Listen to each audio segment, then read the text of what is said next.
துணைவேந்தர்களை நியமிக்கும் அதிகாரத்தை அரசுக்கு வழங்கிய சட்டப்பிரிவுகளுக்கு இடைக்கால தடை விதித்து சென்னை உயர்நீதிமன்ற நீதிபதிகள் ஜி.ஆர். சாமிநாதன், வி.ஜி. லட்சுமி நாராயணன் ஆகியோர் அடங்கிய அமர்வு உத்தரவிட்டிருப்பது உச்சநீதிமன்றத்தின் தீர்ப்புக்கு முரணானது என்று சட்ட வல்லுநர்கள் குற்றம் சாட்டியுள்ளனர். தமிழ்நாடு கவர்மெண்ட் அசெம்பிளி ஒரு அமெண்ட்மெண்ட் கொண்டாந்தாங்க.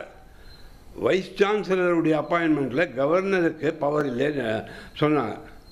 இந்த கவர்னர் நீண்ட காலம் அதுக்கு அனுமதி கொடுப்பதோ மறுப்பதோ ஒன்றும் பண்ணலை. அதனால் தமிழ்நாடு கவர்மெண்ட் சுப்ரீம் கோர்ட்டுக்கு போனாங்க.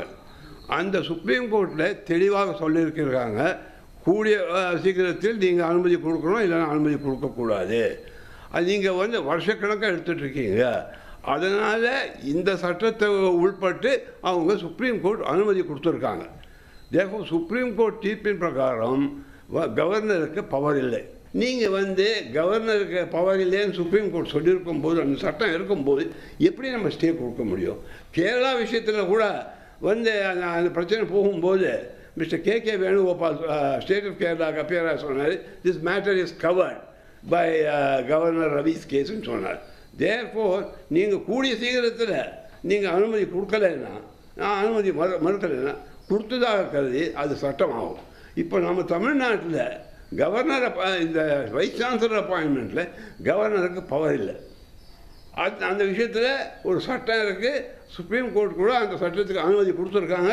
இப்போ அந்த நிலையில் எப்படி நம்ம ஸ்டே கொடுக்க முடியும்? அது சுப்ரீம் கோர்ட் தீர்ப்புக்கு முரண்பாடாக இருக்காதா அப்படின்னு சொன்னாங்க. விடுமுறை கால அமர்வுன்றதே அவசர வழக்குகளை விசாரிக்கிறது தான். அவசர வழக்குகளை விசாரிக்காமல் ஒரு சட்டத்துக்கு தடை கொடுக்கக்கூடிய ஒரு வழக்கை உச்சநீதிமன்றத்தில் நிலுவையில் யுஜிசி ரூல் தொடர்பான வழக்கு நிலுவையில் இருக்குது. ஏற்கனவே கவர்னர் தொடர்பான வழக்கில் இந்த விஷயம் விவாதிக்கப்பட்டு இருக்கிறது. இதில் ஏஜி டைம் கேட்குறாரு, இந்த மூத்த வழக்கறிஞர் வில்சன் டைம் கேட்குறாரு, பதில் மனு தாக்கல் செய்யணுன்றாங்க. பதில் மனுக்கு இயல்பாக டைம் கொடுக்க வேண்டியது ஒரு நீதிமன்றத்தோட கடமை. அது ரிட் ரூல்ஸ்லே இருக்குது. இதையெல்லாம் மீறி நேற்றைய தினமே 4 மணிக்கு எடுத்து 6:30 மணிக்கு நாங்கள் உத்தரவு போடுவோம் அப்படின்னா, ஒரு அவசரமாக இதை விசாரிக்கிற போது மக்களுக்கு இது நீதி சரியாக வழங்கப்படுகிறதா என்ற சந்தேகம் என்பது ஏற்படும். ஃபோரம் ஷாப்பிங், நீதிபதியை தேர்வு செய்து வழக்கு தாக்கல் செய்வதை சென்னை உயர்நீதிமன்றம் எப்படி அனுமதிச்சாங்க அப்படின்ற கேள்வி இருக்குது. இதற்கு முன்பான ஒரு வழக்கில் உயர்நீதிமன்ற நீதிபதி திரு சந்துரு அவர்கள் மதுரையில் தாக்கல் செய்ய வேண்டிய வழக்கை சென்னையில் தாக்கல் செய்கிற போது அட்மிஷன்லேயே அதை நீங்கள் மதுரைக்கு அனுப்புங்கன்னு சொல்லியிருக்கிறாங்க.